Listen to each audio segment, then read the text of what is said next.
ഈ രണ്ട് യുവാക്കളാണ് ഈ ബൈക്കിൽ ഉണ്ടായിരുന്നത്. ഗുരുതരമായി പരിക്കേൽക്കുന്നു.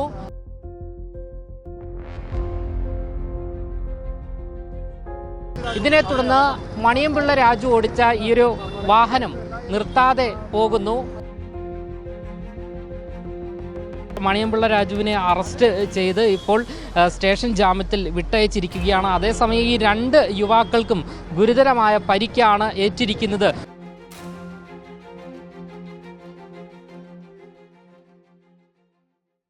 നമസ്കാരം. ഇന്നലെ രാത്രി 9:30-10 മണിയോടുകൂടി തിരുവനന്തപുരത്തെ ട്രിവാൻഡ്രം ക്ലബിന് മുൻവശത്ത് മണിയൻപിള്ള രാജു ഓടിച്ച വാഹനം ബൈക്ക് യാത്രികരെ ഇടിക്കുന്നു. ഇതിനെ തുടർന്ന് മണിയൻപിള്ള രാജു ഓടിച്ച ഈ ഒരു വാഹനം നിർത്താതെ പോകുന്നു. ഈ രണ്ട് യുവാക്കളാണ് ഈ ബൈക്കിൽ ഉണ്ടായിരുന്നത്. ഗുരുതരമായി പരിക്കേൽക്കുന്നു. മണിയൻപിള്ള രാജു ഓടിച്ച വാഹനമാണിത്. ഒരു സ്വകാര്യ ചടങ്ങിൽ പങ്കെടുത്തതിന് ശേഷം വീട്ടിലേക്ക് പോകുന്ന മധ്യയാണ് ഇത്തരത്തിലൊരു അപകടമുണ്ടാകുന്നത്. എന്തായാലും നടൻ മണിയൻപിള്ള രാജു ഓടിച്ച വാഹനം ആണിത്. ഈ ഒരു വാഹനത്തിൻ്റെ അവസ്ഥ ഒന്ന് കാണേണ്ടത് തന്നെയാണ്. ആദ്യം മണിയൻപിള്ള രാജു പറഞ്ഞിരുന്നത് ആ യുവാക്കൾ വാഹനം ഇങ്ങോട്ട് വന്ന് ഇടിക്കുകയായിരുന്നു എന്നാണ്. എന്നാൽ ഈ ദൃശ്യങ്ങളിൽ നിന്ന് നമുക്ക് ഏറെക്കുറെ നമുക്ക് വ്യക്തമാണ്. എന്തായാലും നമുക്ക് ഈ ബോണറ്റിൻ്റെ ഭാഗമൊക്കെ നമുക്ക് കാണാൻ സാധിക്കും. വലിയ രീതിയിലുള്ള സ്ക്രാച്ച് വീണിരിക്കുന്നത്. അതുകൂടാതെ താഴെ ഭാഗം പൂർണ്ണമായും തകർന്ന അവസ്ഥയിലാണ് ഉണ്ടായിട്ടുള്ളത്. ഇന്നിപ്പോൾ മണിയൻപിള്ള രാജുവിനെ അറസ്റ്റ് ചെയ്ത് ഇപ്പോൾ സ്റ്റേഷൻ ജാമ്യത്തിൽ വിട്ടയച്ചിരിക്കുകയാണ്. അതേസമയം ഈ രണ്ട് യുവാക്കൾക്കും ഗുരുതരമായ പരിക്കാണ് ഏറ്റിരിക്കുന്നത്. ഒരാളുടെ തുടയിൽ പൂർണ്ണമായും പൊട്ടിയ അവസ്ഥയിലാണ്.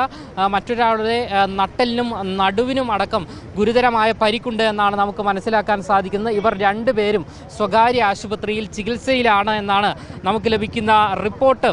എന്തായാലും മണിയൻപിള്ള രാജുവിനെ നിലവിലിപ്പോൾ സ്റ്റേഷൻ ജാമ്യത്തിൽ വിട്ടയച്ചിരിക്കുകയാണ്. അദ്ദേഹം മദ്യപിച്ചിരുന്നോ എന്നുള്ള ചോദ്യങ്ങളെല്ലാം തന്നെ ഉയർന്നു വരുന്നുണ്ട്. ഇക്കഴിഞ്ഞ മണിക്കൂറിൽ അദ്ദേഹത്തെ വൈദ്യപരിശോധനയ്ക്ക് വിധേയമാക്കുകയും എല്ലാം തന്നെ ചെയ്തിട്ടുണ്ട്. നാളെയോ ഇന്ന് വൈകുന്നേരത്തോടു കൂടിയോ അതിൻ്റെ റിസൾട്ട് വരുന്നതോടുകൂടി ഈ ഒരു അദ്ദേഹം മദ്യപിച്ചിട്ടുണ്ടോ എന്നുള്ള കാര്യങ്ങളെല്ലാം തന്നെ പുറത്ത് വരുന്നതാണ്.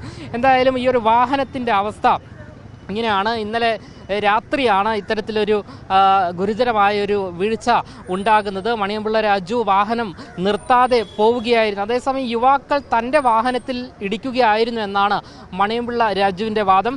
താൻ ഒരു ക്യാൻസർ രോഗിയാണ്, വാഹനം ഇടിച്ചത് അറിഞ്ഞിട്ട് നിർത്താതെ പോയത് തെറ്റ് തന്നെയാണ് എന്നും ശബ്ദം കേട്ട ഉടനെ പാനിക്കായി സുഹൃത്തിനെ വിളിച്ച് വിവരം അറിയിക്കുകയായിരുന്നുവെന്നും മാധ്യമങ്ങളോട് രാജു പറഞ്ഞിട്ടുണ്ട്.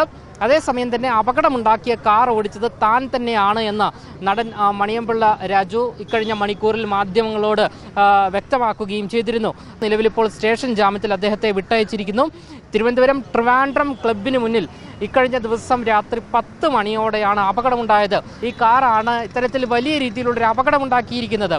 അപകടത്തിൽ രണ്ട് യുവാക്കൾക്ക് ഗുരുതരമായ രീതിയിൽ നിലവിലിപ്പോൾ പരിക്ക് ഏറ്റിരിക്കുകയാണ്. എന്തായാലും വാഹനത്തിൻ്റെ ഉടമ സുധീർ കുമാർ രാജു എന്നാണ് രജിസ്ട്രേഷൻ രേഖകളിൽ നിന്ന് നമുക്ക് മനസ്സിലാക്കാൻ സാധിക്കുന്നത്. ഇത് നടൻ്റെ യഥാർത്ഥ പേരാണ് എന്ന് പോലീസ് വ്യക്തമാക്കുകയും ചെയ്തിട്ടുണ്ട്. രാത്രി തന്നെ നടൻ്റെ വീട്ടിൽ പോലീസ് എത്തിയെങ്കിലും വീട് പൂട്ടിയ നിലയിലും ഫോണും സ്വിച്ച് ഓഫ് ചെയ്ത നിലയിലുമായിരുന്നു. അപകടത്തിൽ ബൈക്ക് യാത്രക്കാരായ നിവേദിത് കൃഷ്ണ, സൂരജ് എന്നിവർക്കാണ് ഗുരുതരമായ രീതിയിൽ പരിക്കേറ്റിരിക്കുന്നത്. നിവേദിൻ്റെ കാലുകൾ ഒടിഞ്ഞു, സൂരജിൻ്റെ നട്ടലിന് പരിക്കുണ്ട്. ഒരാൾ കിംസ് ആശുപത്രിയിലും മറ്റൊരാൾ മെഡിസിറ്റി ആശുപത്രിയിലും ചികിത്സയിലാണ് എന്നാണ് നമുക്ക് മനസ്സിലാക്കാൻ സാധിക്കുന്നത്. എന്തായാലും വരും മണിക്കൂറുകളിൽ നടൻ മദ്യപിച്ചിട്ടുണ്ടോ എന്നുള്ള കാര്യത്തിൽ കൂടുതൽ വ്യക്തത വരുന്നതാണ്. ആ ഒരു റിസൾട്ട്, വൈദ്യപരിശോധനയുടെ റിസൾട്ട് വന്നാൽ ഉടൻ തന്നെ അദ്ദേഹം മദ്യപിച്ചിരുന്നു എന്നുള്ള കാര്യം വ്യക്തമാകുന്നതാണ്. അദ്ദേഹം 2-3 വർഷമായി മദ്യപിക്കാറില്ല എന്നുള്ള ഒരു സൂചനയാണ് അദ്ദേഹത്തിൻ്റെ സുഹൃത്ത് നമ്മളോടിപ്പോൾ പങ്കുവച്ചിരിക്കുന്നത്. എന്തായാലും വലിയ രീതിയിലുള്ളൊരു വീഴ്ചയാണ് നിലവിലിപ്പോൾ ഇവിടെ സംഭവിച്ചിരിക്കുന്നത്. ക്യാമറമാൻ അഖിൽ അശോകിനൊപ്പം അമൽ രുദ്ര, മറുനാടൻ മലയാളി, തിരുവനന്തപുരം.